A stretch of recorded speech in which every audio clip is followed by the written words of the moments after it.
لا نبي بعده وعلى آله وأصحابه الذين أوفوا عهده أما بعد فأعوذ بالله من الشيطان الرجيم بسم الله الرحمن الرحيم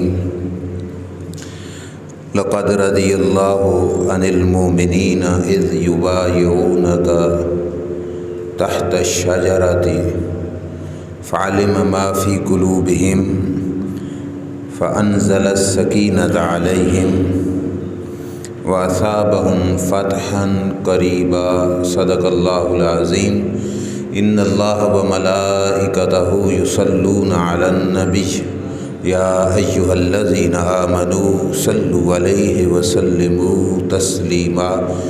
درود پاک پڑھیے۔ الصلاۃ والسلام علیک یا سیدی یا رسول اللہ وعلی آلک واصحابک یا سیدی یا حبیب اللہ۔ الصلاۃ والسلام علیک یا سیدی یا نبی اللہ وعلی آلک واصحابک یا سیدی یا نور اللہ۔ مولاي صل وسلم دائما ابدا على حبيبك خير الخلق كلهم منزه عن شريك في محاسنه فجوهر الحسن فيه غير منقسم يا أكرم الخلق ما لمن ألوذ به سواك عند حلول الحادث العمام ولن يضيق رسول الله جاءك بي إذا الكريم تجلى باسم منتقم محمد تاج رسول الله قاطبة محمد صادق الأقوال والكلم رب صل وسلم دائما أبدا على حبيبك خير الخلق كلهم۔ اللہ تبارک و تعالی جل جلالہ و عم نوالہ و عظم شانہ کی حمد و ثنا اور حضور سید المرسلین خاتم النبیین امام الانبیاء حضرت محمد مصطفیٰ احمد مجتبیٰ صلی اللہ تعالی علیہ وآلہ وبارک وسلم کے دربار گوربار میں ہدیہ درود و سلام بصد ادب و احترام عرض کرنے کے بعد معزز سامعین السلام علیکم ورحمۃ اللہ وبرکاتہ۔ ماہ ذوالحج شریف کی آج 18 تاریخ ہے۔ آج کا دن خلیفہ سوم داماد رسول حضرت سیدنا عثمان غنی رضی اللہ تعالیٰ عنہ کا یوم شہادت ہے۔ اس مناسبت کے تحت آج کی گفتگو حضرت سیدنا عثمان غنی رضی اللہ تعالیٰ عنہ کی بارگاہ میں بطور ہدیہ عقیدت کے پیش کی جائے گی۔ آج کے اس دن کے موقع پر ہمارے ملک کے اندر بلکہ پوری دنیا کے اندر مسلمان یوم تحفظ قرآن کے نام سے بھی آج کے دن کو منایا جا رہا ہے کہ جس دن ہم عظمت قرآن مجید برہان رشید کو بھی اجاگر کر کے لوگوں تک یہ پیغام بھی پہنچائیں گے کہ بے ادب ٹولہ جنہوں نے قرآن مجید کی بے حرمتی کی اسے صرف ایک دو نہیں پوری امت مسلمہ کا دل چھلنی ہوا، اور یہ ہمارے جذبات کو مجروح کرنا ہے۔ اگر ان کے نزدیک مذہبی آزادی یہ حق ہے ہر انسان کا، تو اس اعتبار سے ہمارا بھی یہ حق ہے کہ ہمارے مقدسات کا احترام کیا جائے، اور جن چیزوں کا ہم احترام کرتے ہیں ان کی بے ادبی، ان کی توہین، ان کی تنقیص یہ کسی صورت میں بھی ہمارے لیے قابل برداشت نہیں ہے۔ اس واسطے کچھ حصہ گفتگو کا ظاہری بات ہے حضرت عثمان کا اور قرآن مجید کا جوڑ بھی ہے کہ حضرت عثمان کو جامع القرآن کہا جاتا ہے، ناشر القرآن حضرت عثمان غنی رضی اللہ تعالیٰ عنہ کو کہا جاتا ہے، اس واسطے ذکر عثمان میں ذکر قرآن اور عظمت قرآن کا بیان بھی ہو جائے گا۔ دعا کیجیے اللہ تعالیٰ حق سچ بیان کر کے سمجھ کر عمل کی توفیق عطا فرمائے۔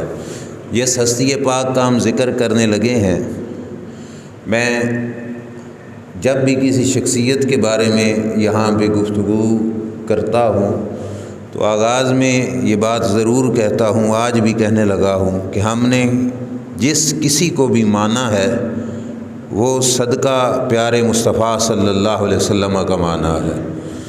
ہم نے کسی ذات کو اس کی اپنی ذات کی وجہ سے نہیں، ہم نے اس کے اندر نسبت مصطفیٰ صلی اللہ علیہ وسلم کو دیکھا ہے، جس کے اندر ہمیں سرکار کے جلوے، سرکار کی محبتیں، سرکار کا پیار زیادہ نظر آیا۔ اس کے ساتھ ہمارا پیار بھی بنتا گیا، اس کے ساتھ ہمارا تعلق بھی بنتا گیا۔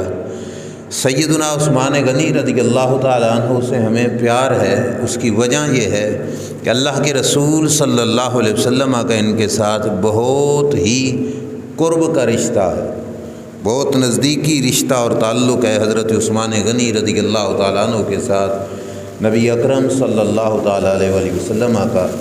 5ویں پشت میں جا کے حضرت عثمان کا شجرہ رسول کریم صلی اللہ علیہ وسلم کے شجرے سے مل جاتا ہے، یعنی 5ویں نمبر پر جو دادا جی حضرت عثمان غنی رضی اللہ تعالیٰ عنہ کے آتے ہیں، وہی دادا جی حضرت امام الانبیاء سید المرسلین صلی اللہ تعالیٰ علیہ وآلہ وسلم کے بھی آتے ہیں۔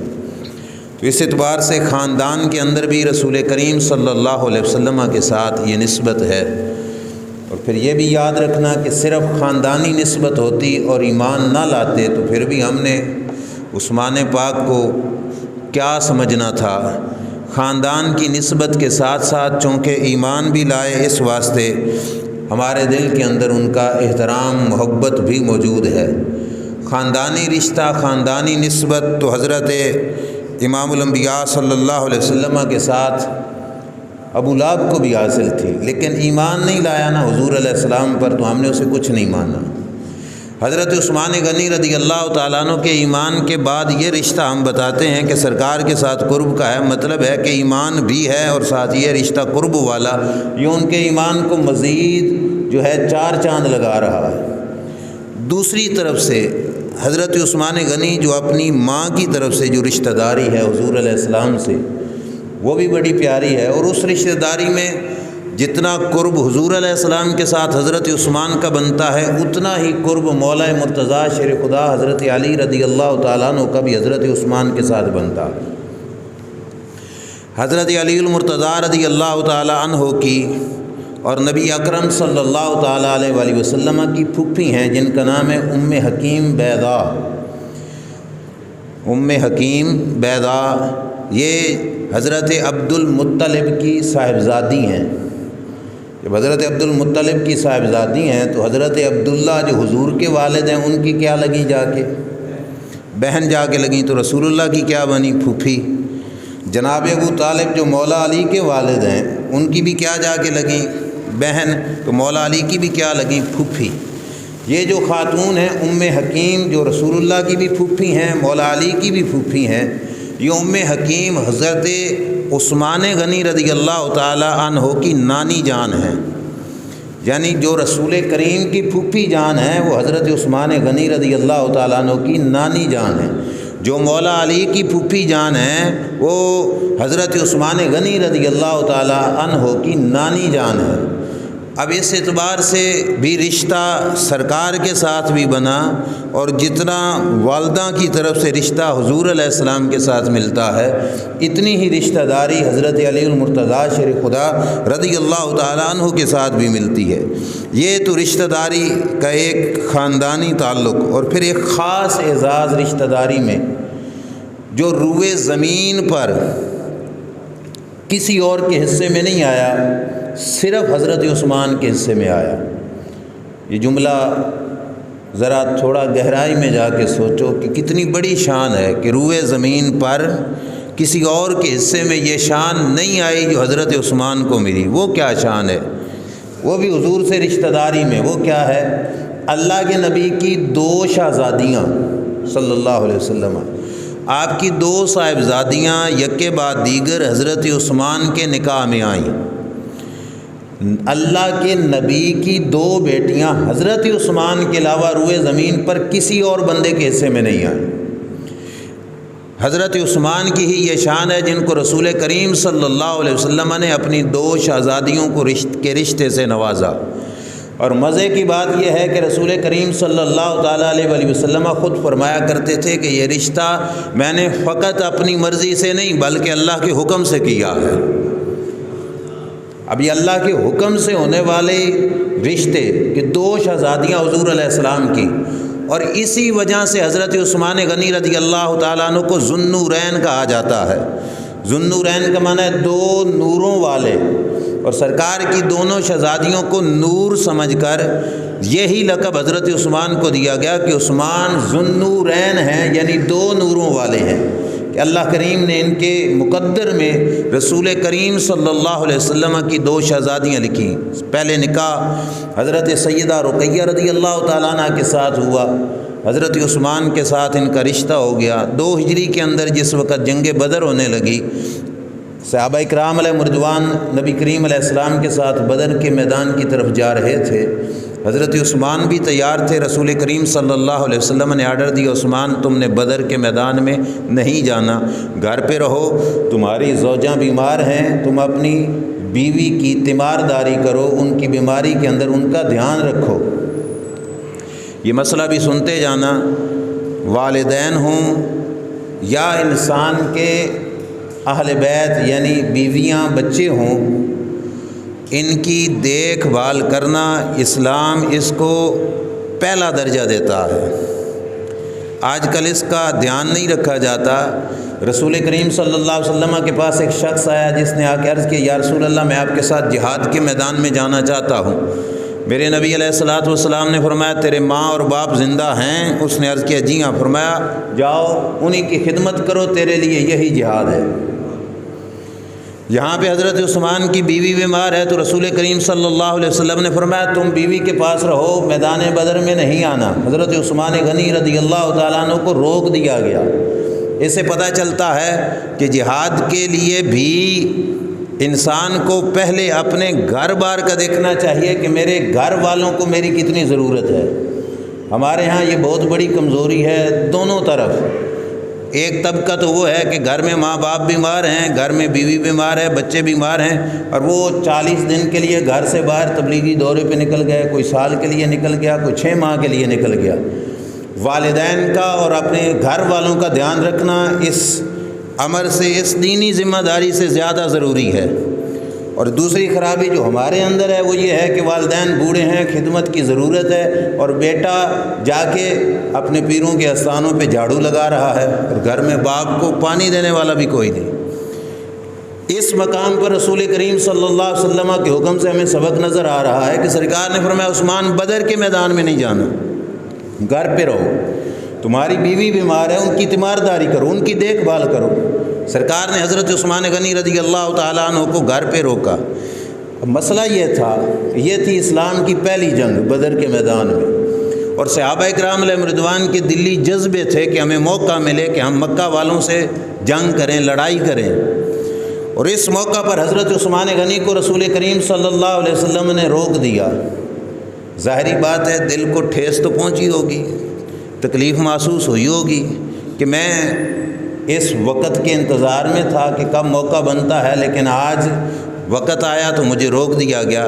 اللہ کے رسول صلی اللہ علیہ وسلم نے اپنے اختیار سے، اپنی جو رب کی دیا ہوا اختیار تھا اس کو استعمال کر کے فرمایا عثمان پریشان بھی نہیں ہونا، رہنا گھر میں ہے، تجھے ثواب اتنا ہی ملے گا جتنا بدر میں جا کے لڑنے والوں کو اللہ تعالیٰ فرمائے گا۔ اور فرمایا صرف ثواب ہی نہیں، مال غنیمت میں سے بھی تجھے اتنا ہی حصہ ملے گا جتنا بدر کے میدان میں لڑنے والوں کو دوں گا، اتنا ہی تیرا حصہ ہوگا۔ حضرت عثمان گھر پہ رک گئے۔ سیدہ رقیہ رضی اللہ تعالیٰ عنہ کا وصال شریف ہو گیا، بدر کے میدان میں ابھی حضور تھے۔ ابھی واپس نہیں آیا تھا لشکر، حضرت رقیہ کا وصال ہو گیا۔ حضرت عثمان غنی رضی اللہ تعالیٰ عنہ نے حضرت رقیہ کو دفن کر دیا۔ تدفین ہو چکی تھی کہ اس وقت شہر کے اندر جو منادی اعلان کرنے والا انٹر ہوتا ہے کہ اللہ نے مسلمانوں کو فتح دی ہے، بدر کے میدان سے مسلمانوں کا لشکر کامیاب ہو کے واپس آ رہا ہے، یہ اس وقت کی بات ہے جس وقت حضرت عثمان قبرستان میں تھے۔ رسول کریم صلی اللہ علیہ وسلم کو علم ہوا اپنی شہزادی کے دنیا سے پردہ کر جانے کا، سرکار بھی قبرستان میں گئے، حضرت عثمان غنی رضی اللہ تعالیٰ عنہ سے ملاقات ہوئی۔ نبی اکرم صلی اللہ تعالیٰ علیہ وسلم ملے، حضرت عثمان رو رہے تھے۔ سرکار نے دلاسا دیتے ہوئے کہا عثمان گھبرانے کی کیا ضرورت ہے، اللہ تبارک و تعالیٰ اور بیوی دے دے گا، رشتوں کی کوئی کمی ہے تجھے اور رشتہ مل جائے گا، رو کیوں رہے ہو، پریشان نہ ہو۔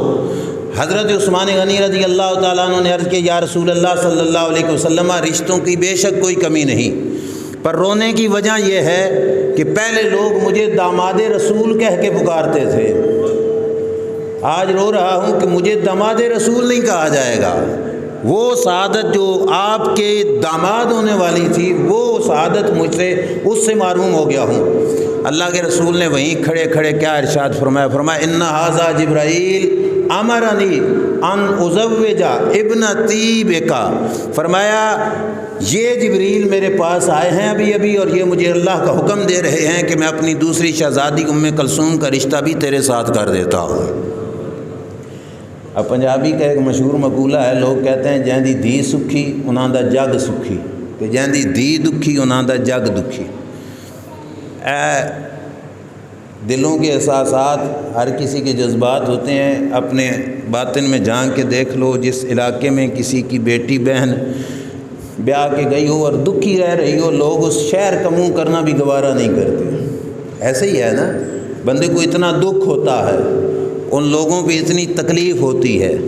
اور ذرا ادھر بھی منظر دیکھو کہ سرکار ایک کے بعد دوسرا رشتہ دے رہے ہیں، پتہ چلا کہ شہزادی کی طرف سے، حضرت عثمان غنی کی طرف سے اللہ کے نبی کا سینہ اتنا ٹھنڈا تھا کہ ایک رشتہ جو ہے اس سے محروم ہوئے حضرت عثمان، تو رسول کریم نے فوراً دوسری بیٹی کا رشتہ عطا فرما دیا۔ تو اگر سینہ دکھی ہو تو کتنا دکھ گھر والوں کو لگتا ہے، اور اگر بیٹی کے گھر والوں کی طرف سے باپ کا سینہ سکھی ہو اور دل کو سکون ہو تو پھر باپ کی طرف سے کتنی دعائیں ملتی ہوں گی۔ تو حضرت عثمان کی عظمت یہیں سے سمجھ لو کہ رسول کریم کی نگاہ میں کتنا بڑا مقام ہے کہ سرکار نے ایک کے بعد دوسری بیٹی کا رشتہ دے دیا۔ وقت گزرا، حضرت عثمان غنی کی دوسری بیوی حضرت ام کلثوم رضی اللہ تعالی عنہا کا بھی وصال شریف ہو گیا، فوت ہو گئی۔ حضرت ام کلثوم کے وصال شریف پر بھی حضرت عثمان جس وقت روئے تو میرے نبی علیہ الصلوۃ والسلام نے فرمایا، یہاں پہ دو روایتیں ہیں، سرکار نے فرمایا عثمان اگر ہوتی میری 40 بیٹیاں، اور ایک روایت میں سرکار نے فرمایا عثمان اگر ہوتی میری 100 بیٹیاں، میں ایک ایک کر کے تیرے رشتے میں دے دیتا۔ اب یہاں سے بھی پتہ چلا کتنا حضرت عثمان کی طرف سے رسول کریم صلی اللہ علیہ وسلم کے دل مبارک کو ٹھنڈ پہنچی ہوئی تھی۔ اب چلیے کہ اتنا قریب کا رشتہ ہے، اتنا کلوز تعلق ہے، لیکن مجال ہے حضرت عثمان غنی رضی اللہ تعالیٰ عنہ کے مزاج شریف کے اندر حضور علیہ الصلوۃ والسلام کا ادب و احترام کے اندر کوئی کمی آئی ہو۔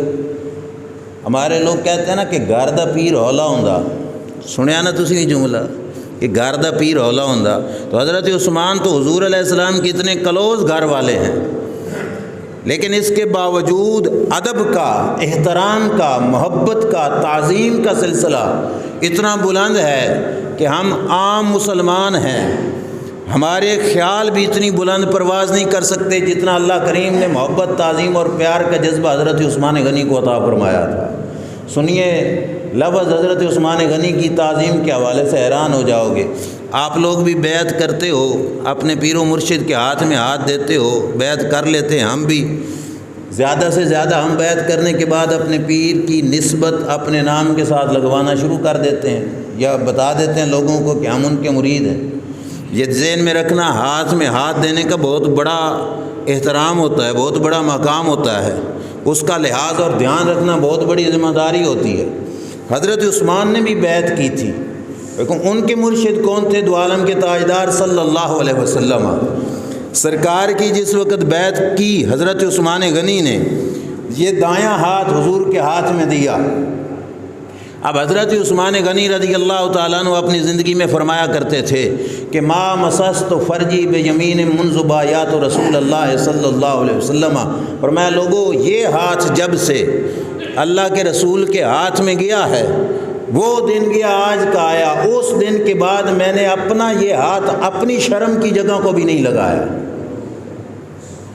سمجھ آئی نا آپ کو کتنا تعلق کلوز ہے اور تعظیم کس اعلیٰ درجے کی، کہ سرکار کے ہاتھ کے ساتھ اپنا ہاتھ لگا، اور اس ہاتھ کا بھی اتنا احترام کہ سرکار کے ہاتھوں میں میرا ہاتھ گیا ہے، میں اپنا یہ ہاتھ اپنی شرم کی جگہ پہ بھی نہیں لگاتا۔ پوری زندگی گزر گئی، حضرت عثمان غنی رضی اللہ تعالیٰ عنہ نے اپنا ہاتھ اپنی شرم والی جگہ پہ نہیں لگایا۔ اور پھر وہ وقت بھی کہ جس وقت رسول کریم صلی اللہ علیہ وسلم نے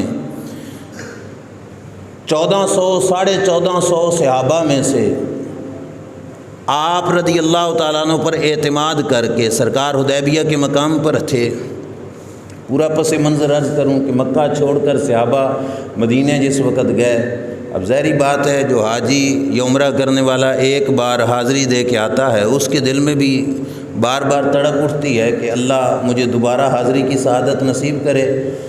تو جو لوگ رہائشی بھی مکہ شریف کے تھے وہ مکہ چھوڑ کے مدینے آئے تو ان کے دل میں خواہش پیدا ہوتی کہ دوبارہ موقع ملے پھر کبھی مکہ شریف جائیں، طواف کریں، عمرہ کریں، حجر اسود کے بوسے لیں، مقام ابراہیم پہ نفل پڑھیں، صفا مروہ کے درمیان سعی کریں، دوڑ لگائیں۔ صحابہ کرام علیہم رضوان نے خواہش کا اظہار کیا تو رسول کریم صلی اللہ علیہ وسلم صحابہ کو لے کر عمرہ کرنے کے لیے مکہ سے مدینہ کی طرف روانہ ہو گئے۔ اس وقت مکہ شریف پہ قبضہ تھا ان لوگوں کا جو رسول کریم صلی اللہ علیہ وسلم کے دشمن تھے۔ جب رسول کریم صلی اللہ علیہ وسلم وہاں پہنچے تو انہوں نے راستے بند کر دیے۔ انہوں نے کہا کہ یہ لوگ ہماری اجازت کے بغیر مکہ شریف آ رہے ہیں، عمرے کا ارادہ ہے اور ہم سے پوچھا بھی نہیں، تو لہٰذا ہم انہیں عمرہ نہیں کرنے دیں گے۔ تھوڑا گہرائی میں جا کے یہاں پر بھی سوچو، مکہ شہر آباد کس نے کیا؟ رسول کریم صلی اللہ علیہ وسلم کی خاطر ہی تو آباد کیا گیا، لیکن ہتھے کن کے چڑھ گیا جو حضور کو بھی مکہ نہیں آنے دے رہے۔ اللہ کی حکمت تھی، اللہ نے کچھ وقت تک اس چیز کو جو ہے ڈیلے کیا۔ اب وہ اپنی چودراہٹ اور سرداری دکھا رہے تھے کہ انہوں نے کہا کہ ہم ان کو مکہ شریف انٹر نہیں ہونے دیں گے، راستے بند ہو گئے۔ سرکار حدیبیہ کے مقام پر رک گئے، احرام باندھا ہوا ہے، اب آگے جا کے عمرہ کرنا تھا، عمرے کے بعد حلق بال کٹا کے احرام کھولنا تھا، احرام سے نکلنا تھا، لیکن راستے روک دیے گئے کہ آپ لوگ مکہ شریف میں نہیں آ سکتے۔ سرکار دو عالم صلی اللہ علیہ وسلم نے چاہا کہ ان لوگوں کو پتہ تو چلے کہ ہم لڑائی کے لیے نہیں آئے، جنگ کے لیے نہیں آئے، ہمارا کوئی مقصد یہاں پہ تمہارے ساتھ لڑائی نہیں، فقط عمرے کی غرض سے آئے ہیں، احراموں میں ہیں ہم احرام کے اندر ہی مکہ شریف آئیں گے، عمرہ کر کے واپس چلے جائیں گے، ہمارا کوئی ایسا مسئلہ نہیں ہے۔ لیکن یہ بات جا کے مکہ والوں کو کہے کون؟ ان کے سامنے فیس ٹو فیس کون جا کے بات کہے؟ تو سرکار نے اپنے اصحاب میں سے جس ہستی کو چنا وہ ہستی حضرت عثمان غنی رضی اللہ تعالیٰ عنہ کی ہے۔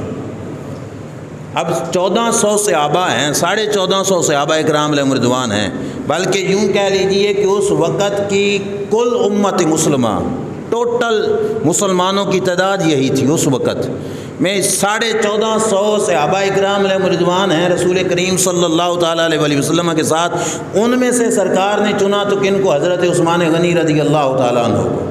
اور یہاں پہ پھر ایک اور بات بھی چلتے چلتے بتاتا جاؤں، کوئی یہ نہ کہے کہ باقی کوئی کم تھے کہ ان کو نہیں چنا، نہ، اس مقام پر ذہن یہ رکھنا ہے کہ ہم ہیں نوکر اور وہ بھی تھے غلام، اور آقا ہیں مالک، اور ایسے مقامات پہ مالکوں کی مرضی جس کو چن لے۔ ہمارا یہی سوچ ہونا چاہیے کہ مالک کی اپنی مرضی کہ جس کو چن کر جس ڈپٹی پہ لگا دیں۔ اب یہاں پہ حضرت عثمان کو چنا، اذان کے لیے حضرت بلال کو چنا، کیا جواب ہے؟ یہاں پہ بھی یہی جواب ہوگا کہ ان کی اپنی مرضی، جس کو چن لیں اور جس کو ہی ذمہ داری سونپ دیں۔ خیبر کے موقع پر مولا علی کو چن لیا، یہ بھی ان کی مرضی، وہ مالک تھے، کسی کو اس پہ اعتراض نہیں ہونا چاہیے۔ اور جب مسلح کی باری آئی تو ابوبکر صدیق کو چن لیا، یہ بھی ان کی مرضی، کیونکہ وہ مالک ہیں، وہ جیسا چاہیں وہ کر سکتے ہیں۔ تو حضرت عثمان کو چن کر سرکار نے بھیجا۔ اتنا تو پتہ چلا کہ سرکار کے قابل اعتماد ساتھی ہیں حضرت عثمان غنی رضی اللہ تعالیٰ عنہ۔ سرکار دو عالم صلی اللہ تعالیٰ علیہ وسلم نے بھیجا حضرت عثمان غنی رضی اللہ تعالیٰ عنہ کو کہ جاؤ تم جا کے بات کرو۔ اب یہ بات دوسرے مکتبہ فکر کی کتاب فروع کافی اور کتاب الروضہ کے اندر یہ بات موجود ہے، میں ذمہ داری سے عرض کر رہا ہوں تاکہ پتہ چلے کہ شان حضرت عثمان کی اور غیروں کی کتابوں میں بھی موجود ہے۔ حضرت عثمان غنی رضی اللہ تعالیٰ عنہ کا وہاں پہ جو معاملہ پیش آیا، حضرت عثمان نے کہا کہ ہم احرام کی حالت میں ہم نے لڑنا کوئی نہیں، نہ ہمارا لڑائی کا ارادہ ہے، عمرہ کر کے واپس چلے جانا ہے، تم رسول خدا صلی اللہ علیہ وسلم کو آنے دو، صحابہ کو آنے دو تاکہ عمرہ کر کے واپس چلے جائیں۔ انہوں نے کہا مسئلہ لڑائی کا نہیں، مسئلہ یہ ہے کہ کعبہ شریف کا کنٹرول ہے ہمارے پاس، تمہیں چاہیے تھا کہ مدینہ سے چلنے سے پہلے ہم سے اجازت لیتے اور پھر مدینہ شریف سے مکہ شریف کی طرف آتے، تم نے اجازت ہی نہیں لی، لہٰذا ہم تمہیں مکہ نہیں آنے دیں گے۔ حضرت عثمان نے بڑا سمجھایا لیکن وہ نہ سمجھے۔ حضرت عثمان غنی رضی اللہ تعالی عنہ کو کہنے لگے کہ ہمارا مسئلہ ہے ان کے ساتھ، سرکار کے ساتھ، تیرے ساتھ ہمارا کوئی مسئلہ نہیں، یہ کعبہ کھڑا ہے تو طواف کر، ہم تجھے نہیں روکیں گے، حجر اسود کے بوسے لے نہیں روکیں گے، مقام ابراہیم پہ نفل پڑھ لو، ہم تمہیں کوئی روک ٹوک نہیں کریں گے، صفا مروہ پہ سعی کر لو، ہم تمہیں نہیں روکیں گے، ہمارا مسئلہ ان کے ساتھ ہے۔ اب آپ مجھے بتاؤ، کعبہ سامنے ہو اور بندہ ہو احرام میں اور اجازت بھی مل چکی ہو، حجر اسود بھی سامنے ہو، بندہ احرام کی حالت میں ہو اور 8 سالوں کا درمیان کے اندر 7 سالوں کا وقفہ بھی پڑ چکا ہو، جدائی کا بھی، اب کتنے دل کے اندر تڑپ ہو سکتی ہے کہ حجر اسود کا بوسہ لوں اور جو ہے طواف کعبہ کروں، اور ادھر آب زمزم بھی موجود پڑا ہے کہ دل کرتا ہے کہ پانی پی لوں، مقام ابراہیم بھی کھڑا ہے کہ نفل پڑھ لوں، لیکن حضرت عثمان غنی رضی اللہ تعالیٰ عنہ وہاں پہ، یہ دیکھو رشتہ داری کلوز ہے مگر ادب رسول کریم صلی اللہ علیہ وسلم کا کتنا ہے۔ یہ بات فروع کافی والوں نے لکھی کہ جب کافروں نے کہا کہ اے عثمان تم طواف کر لو، تو حضرت عثمان غنی رضی اللہ تعالی عنہ نے کیا جواب دیا؟ حضرت عثمان نے فرمایا ہو ہی نہیں سکتا کہ اللہ کا رسول طواف نہ کرے اور عثمان طواف کر لے۔ فرمایا ہو ہی نہیں سکتا کہ میں طواف کر لوں اور اللہ کے رسول طواف نہ کریں۔ میں آپ سے پوچھتا ہوں طواف کعبہ عبادت ہے کہ نہیں ہے؟ بولیے، مقام ابراہیم پہ نفل پڑھنا عبادت ہے کہ نہیں ہے؟ آب زمزم پینا ثواب کا کام ہے کہ نہیں ہے؟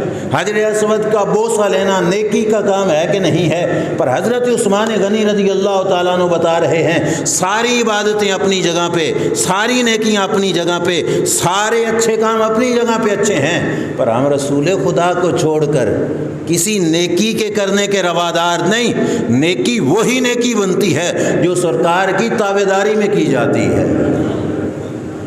کافروں نے کہا اللہ بھائی تجھے عزت دی، تیرے پروٹوکول کا دھیان کیا، تجھے مقام دیا، مرتبہ دیا، اور تو آگے سے الٹا کہتا ہے کہ میں نے نہیں کرنا تو آپ ٹھیک ہے پھر ہم تجھے واپس نہیں جانے دیں گے۔ قید کر کے بٹھا لیا، کافی ٹائم گزرا، افواہ پھیلا دی کہ عثمان کو مکہ والوں نے شہید کر دیا ہے، قتل کر دیا ہے۔ یہ افواہ مکہ سے اٹھی، چلتے چلتے جہاں پہ حضور علیہ السلام حدیبیہ کے مقام پر تھے وہاں پہ بھی پہنچی۔ خبر کے آنے سے پہلے صحابہ اکرام علیہ رضوان اس کشمکش میں تھے کہ طوبیٰ لعثمان طافا بالبیت، وہ کہتے بڑا مبارک بندہ ہے، خوش نصیب ہے عثمان، اس نے تو طواف کعبہ بھی کر لیا ہوگا، وَتَسْعَى بَيْنَ الصَّفَا وَالْمَرْوَةِ، کہ اس نے تو وسعى بین الصفا والمروہ، صفا مروہ کے درمیان سعی بھی کر لی ہوگی، وَأَحَلَّ، اور احرام کھول دیا ہوگا، عثمان تو بڑا خوش قسمت ہے۔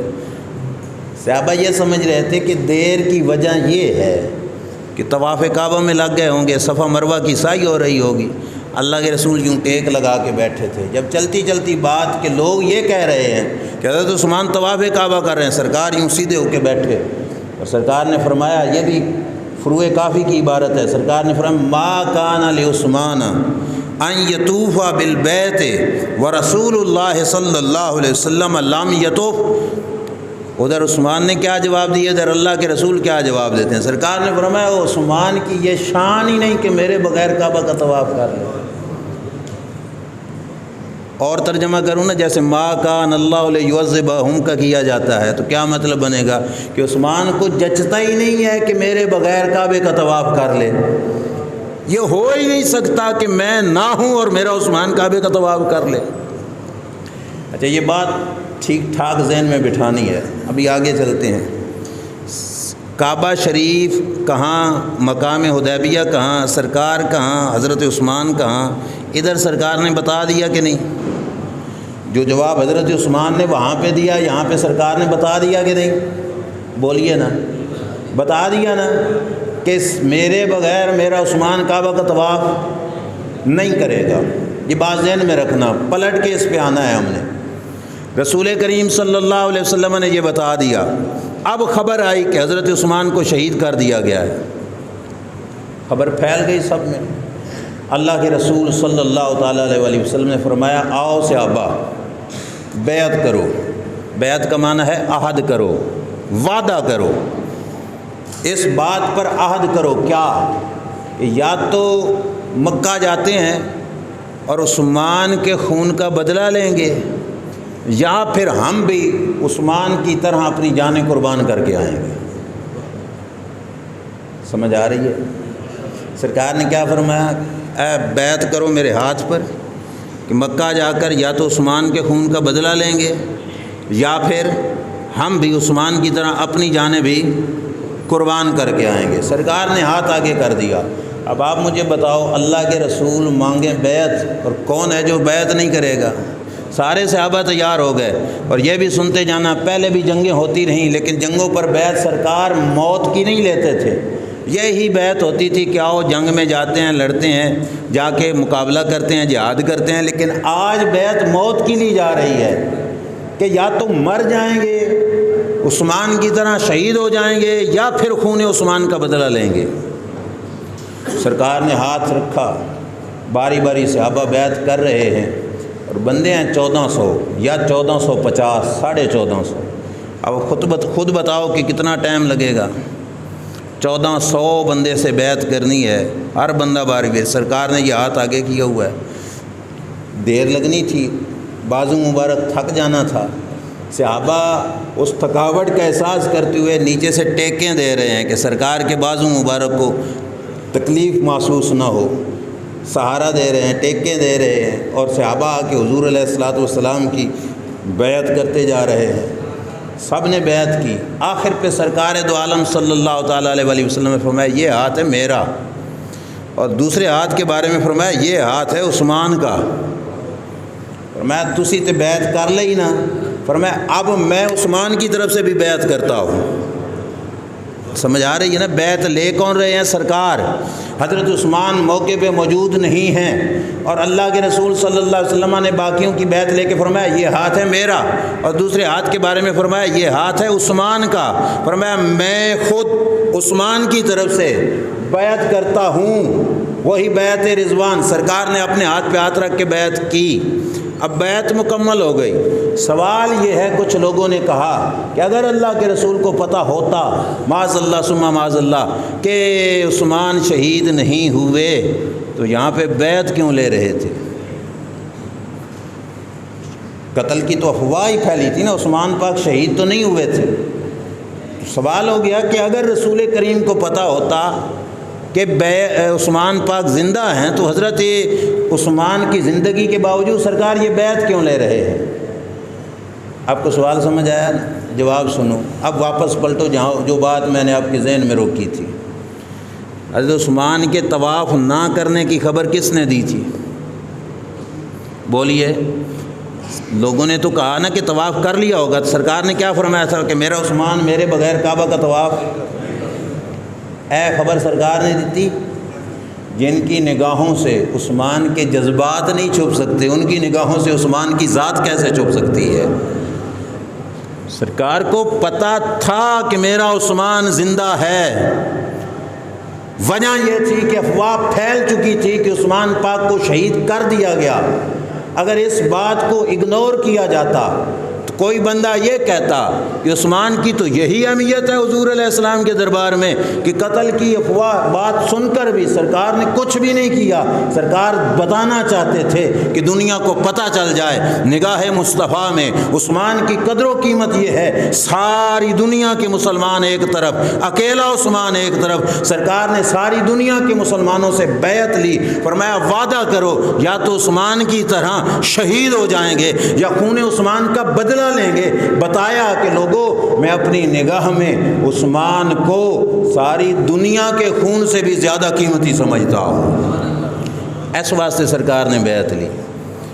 اچھا سرکار کو تو پتہ تھا یا نہیں تھا یہ تو اختلافی مسئلہ ہے۔ ایک مسئلہ تو ڈن ہے کہ اللہ کو تو پتہ، بول پڑو، پتہ تھا نا، پکی گل ہے نا، اللہ کو پتہ تھا۔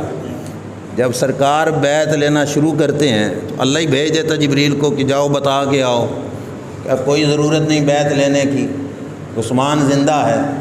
اور سرکار اتنی مشقت اٹھا رہے ہیں، ہاتھ یوں رکھ کے بیٹھے ہیں، نیچے سے ٹیکیں دیے جا رہی ہیں اور بڑی مشکل سے 1400 صحابہ کی بیعت ہو رہی ہے۔ اور وہ رب تو وہ ہے جس کو سرکار کی اتنی تکلیف بھی گوارا نہیں تھی کہ جبریل امین علیہ السلام قرآن کی آیتیں لے کے آتے اور پڑھ کے سناتے۔ سرکار تیزی سے زبان مبارک تیزی سے چلا کر جبریل کے ساتھ ساتھ تلاوت پڑھتے تاکہ لفظ یاد رہ جائیں۔ اللہ کریم نے کیا فرمایا تھا؟ لا تحرک بہ لسانک لتعجل بہ، اے میرے محبوب اے زبان کو تیزی سے ہلا کر تجھے تکلیف کرنے کی ضرورت نہیں، بس چپ کر کے جبریل سنائے تو سن لیا کرو، تمہارے ذہن میں ان لفظوں کو بٹھانا یہ ذمہ داری ہماری ہے۔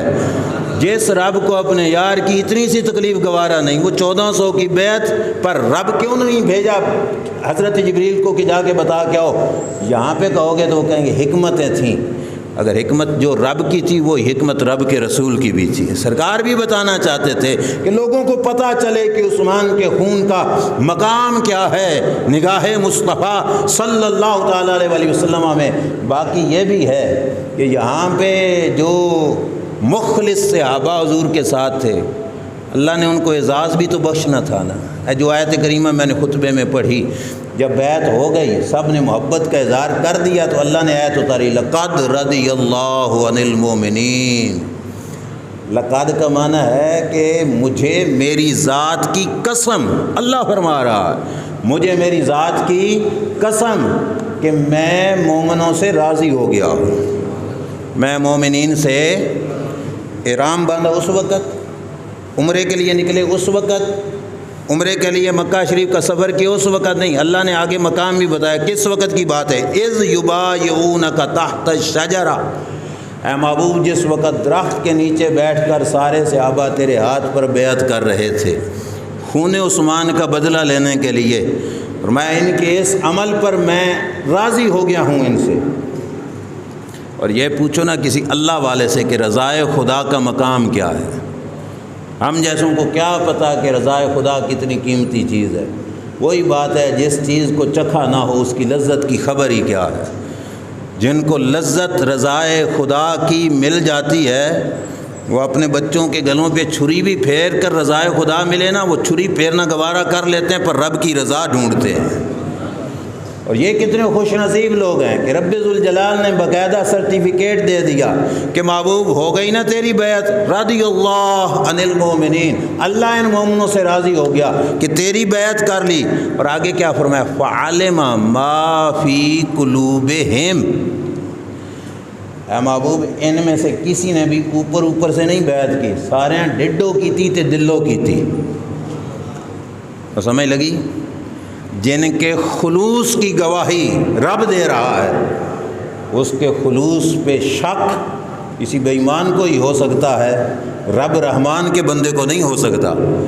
جب رب فرمائے فعلم ما فی قلوبہم، اے محبوب مجھے پتہ ہے ان کے دل میں کتنا جذبہ تھا اور کیا اخلاص تھا، اس اخلاص کی وجہ سے فرمایا محبوب میں ان سے راضی ہو گیا ہوں۔ فعلم ما فی قلوبہم فانزل السکینۃ علیہم، موت کی بیعت کر کے بندے کو اندر اندر سے گھبراہٹ ہوتی ہے، ہائے مرنا، اللہ نے فرمایا نہیں، گھبراہٹ بھی کسی کو نہیں۔ کیوں؟ فانزل السکینۃ علیہم، رب نے دلوں کو سکون بھی عطا فرما دیا۔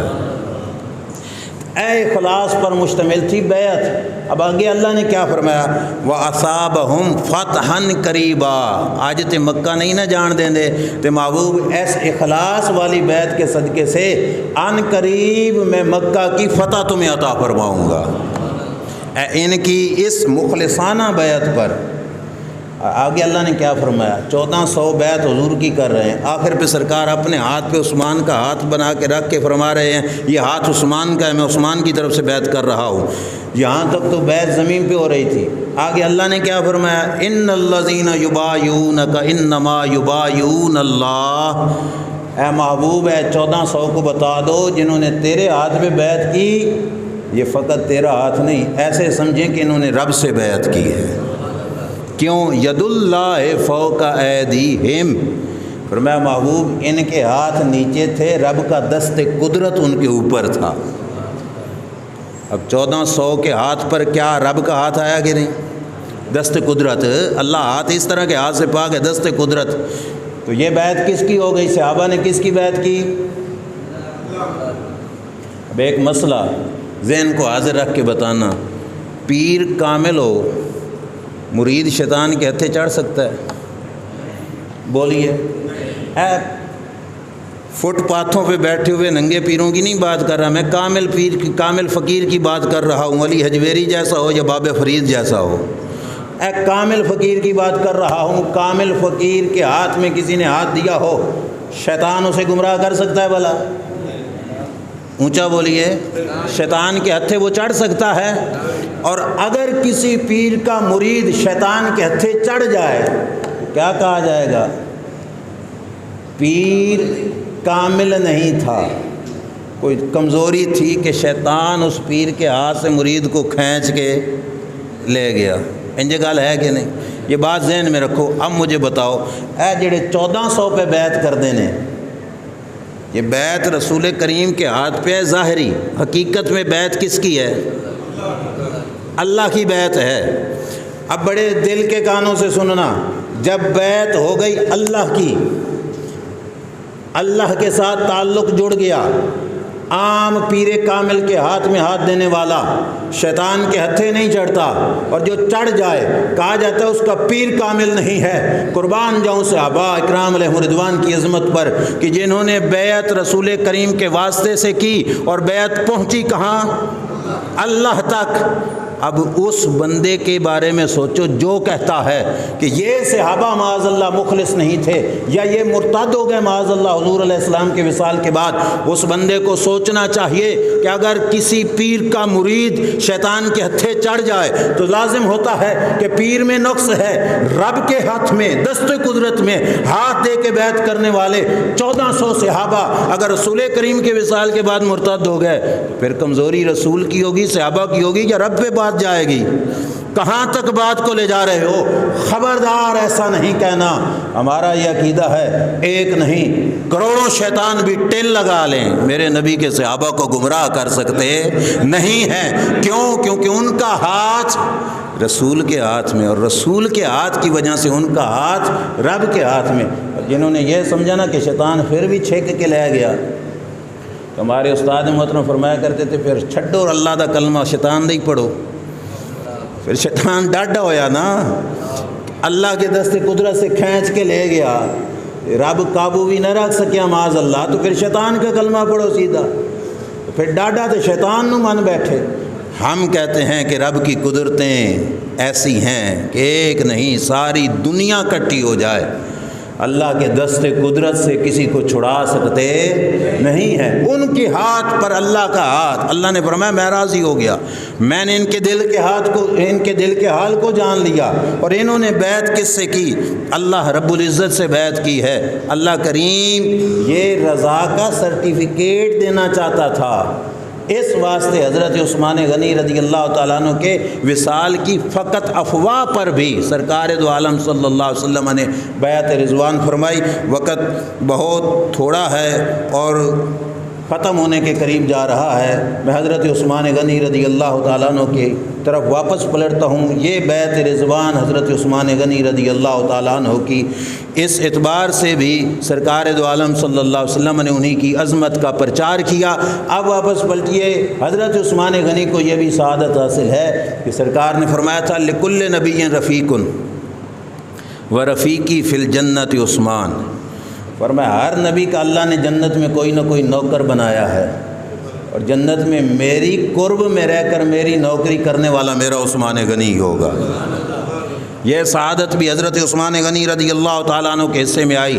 مسئلہ یہ بنا کہ حضور کے دور کی پاک کے اندر، حضرت ابوبکر صدیق کے دور کے اندر، حضرت عمر کے دور کے اندر جو سب سے زیادہ پینجا لگانا وہ تھا مجوسیوں کا اور یہودیوں کا۔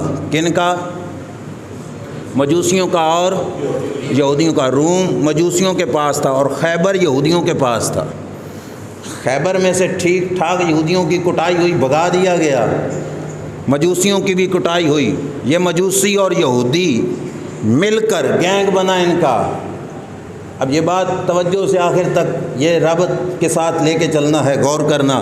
ان کا گینگ بنا آپس میں، یہ جڑ گئے مجوسی اور یہودی۔ مجوسیوں اور یہودیوں نے سوچا کہ یہ مسلمان لگاتار ہماری زمینیں فتح کر کے جا رہے ہیں، ہمارے ملکوں پر اپنی جو ہے اسلام کا جھنڈا لہرا رہے ہیں، کیوں نہ ان فتوحات کا بدلہ ان سے لیا جائے۔ مجوسی اور یہودی اکٹھے ہوئے حضرت عمر رضی اللہ تعالیٰ عنہ کے دور کے اندر، لیکن فتوحات کا سلسلہ جاری رہا، پھر بھی اس دور کے اندر فتوحات ہوتی رہیں۔ مجوسیوں نے کوشش کر کے حضرت عمر فاروق رضی اللہ تعالیٰ عنہ کو شہید کر دیا۔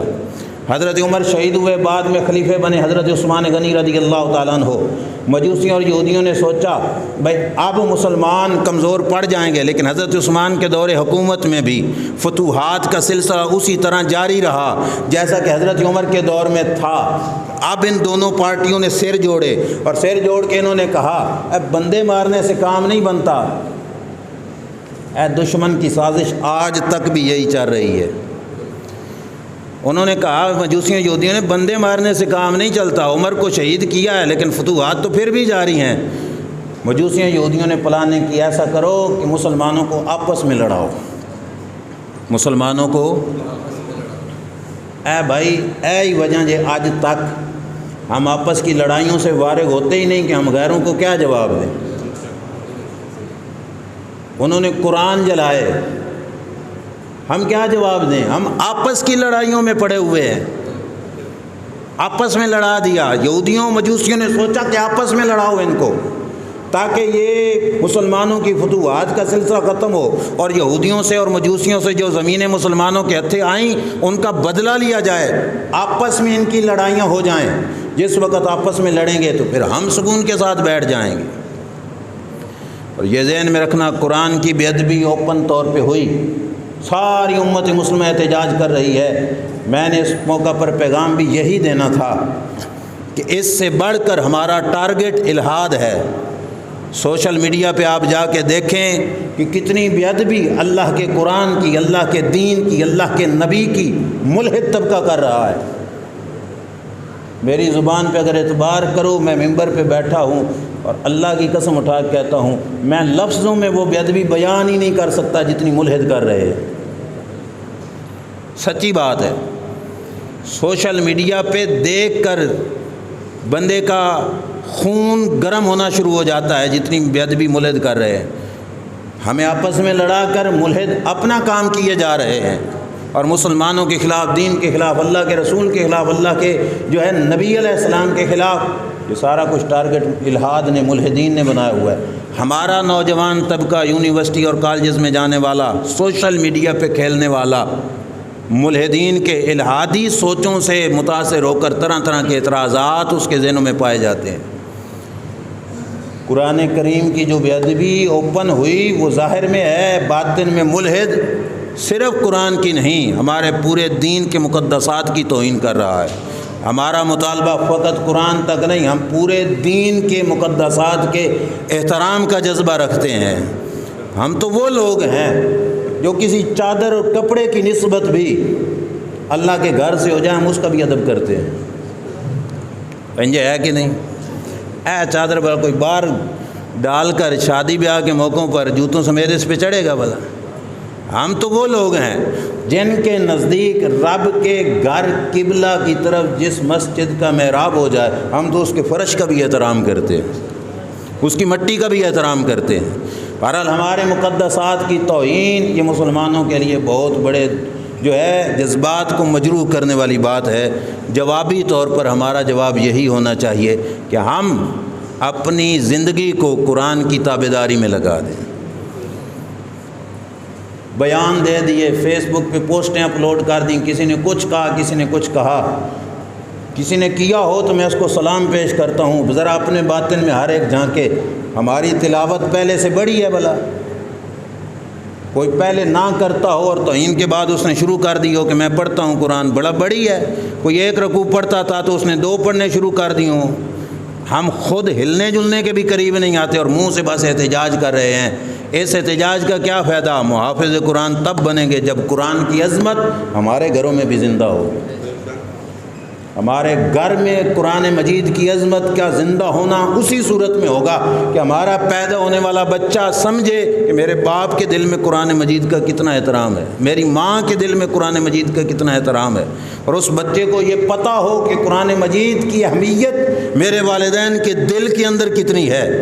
ہم نہلا دھلا کر بوٹ پالش کر کے تیل کریم لگا کے سکول بھیجیں، اور جب مسجد میں قرآن پڑھنے کے لیے آنا ہو تو سوئے ہوئے کو کان سے پکڑ کر تھپڑ لگا کے بھگایا، چل بھائی منہ ہی مسیتی جا کے دھوئیں۔ پھر بچے کو بچپن سے کیا پتہ چلے گا کہ عظمت کس کی ہے؟ بہرحال دکھ کی طرف مجوسیوں اور یہودیوں نے سر جوڑا۔ میں واپس پلٹتا ہوں، وقت تھوڑا ہے۔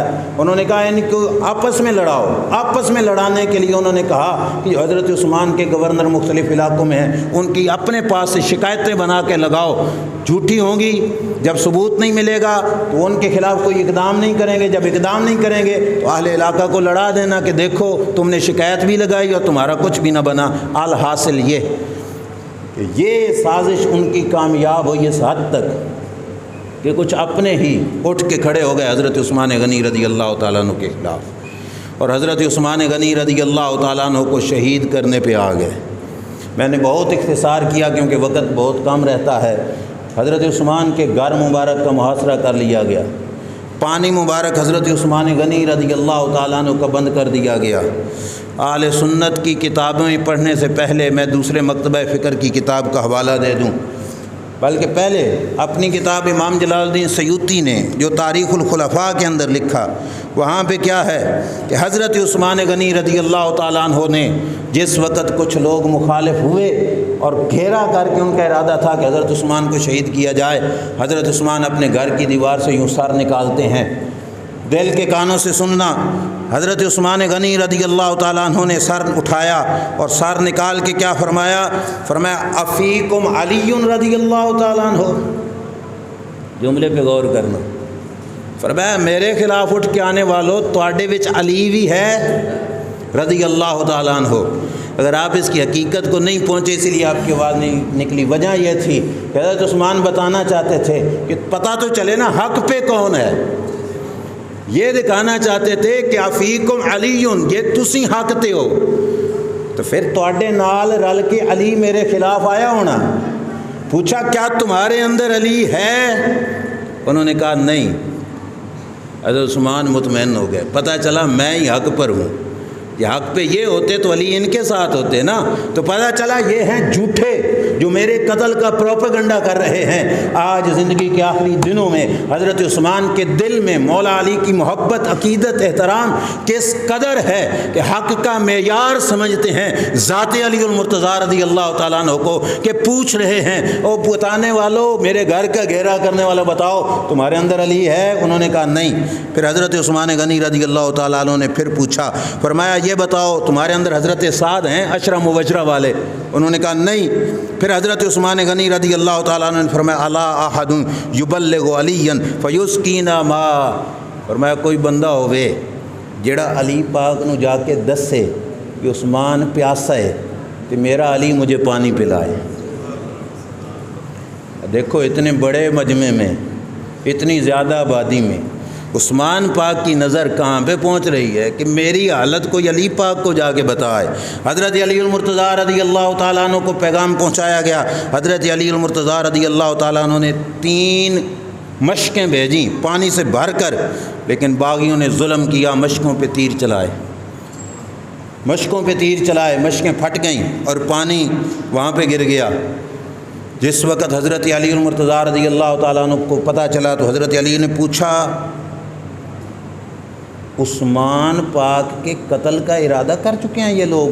حضرت علی نے پوچھا، کیونکہ پرابلم تھی، ایک نام تھا مروان اس کے ساتھ۔ تو جب یہ خبر پہنچی کہ یہ لوگ حضرت عثمان کو شہید کرنا چاہتے ہیں تو حضرت علی نے پوچھا کیا یہ لوگ حضرت عثمان کو قتل کرنے کا ارادہ کر چکے ہیں؟ لوگوں نے کہا ہاں جی، ان لوگوں کا ہدف اور نشانہ حضرت عثمان غنی رضی اللہ تعالیٰ عنہ ہے۔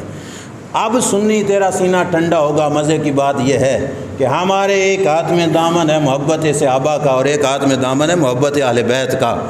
کتنا مزے کا مقام ہے کہ جب حضرت علی المرتضیٰ رضی اللہ تعالیٰ عنہ کو یہ خبر پہنچی کہ یہ حضرات حضرت عثمان غنی رضی اللہ تعالیٰ عنہ کو شہید کرنا چاہتے ہیں، تو حضرت علی المرتضیٰ رضی اللہ تعالیٰ عنہ، نہج البلاغہ کے حاشیے میں یہ بات موجود ہے، حضرت علی نے وامر الحسن والحسین رضی اللہ تعالیٰ عنہما ان یذب الناس عنہ، فرمایا اے میرے بیٹے حسن، اے میرے بیٹے حسین، دونوں جاؤ اپنے چچا عثمان غنی کے دروازے پہ کھڑے ہو جاؤ اور کسی باغی کو عثمان کے قریب نہیں جانے دینا۔ دروازہ عثمان کا ہے، پہرے دار حسن حسین کھڑے، خبردار عثمان غنی پہ انگلی اٹھانے سے پہلے۔ کیوں؟ راستے میں حسن حسین کھڑے، ہاں انگلی ان کی طرف اٹھائی تو حسن و حسین روکیں گے۔ امام حسن حسین، یہ ناج البلاغہ ان کی کتاب میں بھی موجود ہے، ہماری تاریخ الخلفاء میں امام سیوطی رضی اللہ تعالیٰ عنہ انہوں نے بھی لکھا کہ حضرت علی المرتضیٰ رضی اللہ تعالیٰ عنہ نے فرمایا اذهبا بسیفیکما حتی تقوما علی باب عثمان فلا تدعا احدا یصل الیہ، فرمایا جاؤ دروازے پہ کھڑے ہو جاؤ اور تمہارے ہوتے ہوئے کوئی شخص اندر نہ جائے۔ اے شیر خدا دے شہزادے شیر، تاریخ جتنی مرضی پلٹ کے کھول لو، اب تاریخ پہ ہی آ جاتے ہیں، جس مرضی تاریخ کو کھول کے دیکھ لو، کوئی دکھائے دروازے پہ پہرے دار حضرت حسن حسین کھڑے ہیں، کوئی قاتل بھلا دروازے سے گیا اندر؟ کسی بھی تاریخ کو دیکھو، حسن حسین کا پہرا تھا تو کسی کو جرت نہ ہوئی کہ دروازے سے جا سکے، دیوار چھید کر چھت میں سوراخ کر کے اوپر کی طرف سے انٹری ہوئی، دروازے کی طرف سے کوئی نہیں جا سکا۔ اور جس وقت تیر دروازے پہ برسائے گئے تو حضرت امام حسن زخمی ہوئے، اس وقت ان لوگوں کے دلوں میں آیا اگر بنی ہاشم نے حسن پاک کا چہرہ خون آلود دیکھ لیا تو کوئی صبر نہیں کرے گا، پھر ہماری خیر نہیں ہے۔ تو انہوں نے کہا کہ پھر وہ وقت آنے سے پہلے بائک سائڈ پہ جا کے انہوں نے حملہ کیا اور حضرت عثمان غنی رضی اللہ تعالیٰ عنہ کو شہید کیا۔ میں نے بڑے اختصار سے بات کو اختتام تک پہنچایا۔ خلاصہ یہ ہے، ہم ہیں نوکر اور ہماری ذمہ داری ہے کہ نسبت رسول کا ہم نے احترام کرنا ہے۔